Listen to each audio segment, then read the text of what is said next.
damlai thlipui hunin kalal chandam tu mel chuka pu anga chuta kalom na achuai lowang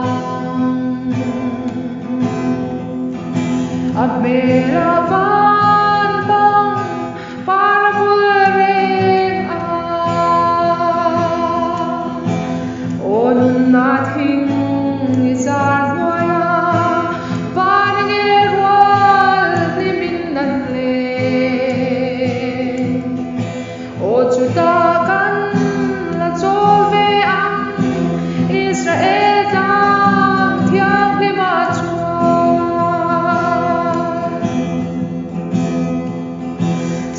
Secy.Covid moi thlir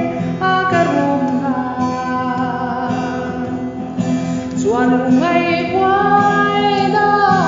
thina chen thei sela tlanna thi sen zar alung du te hovela hian o kalau chen to nathing izar noya vange rwal nimin nan le o chuta kan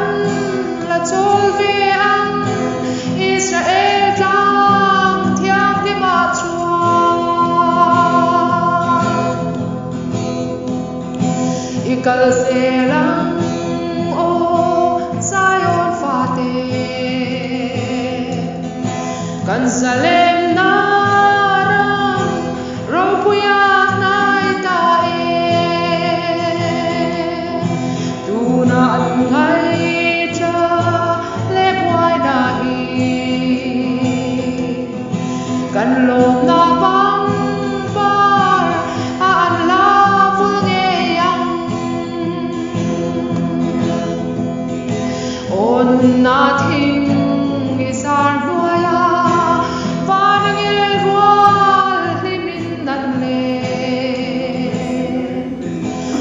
chuta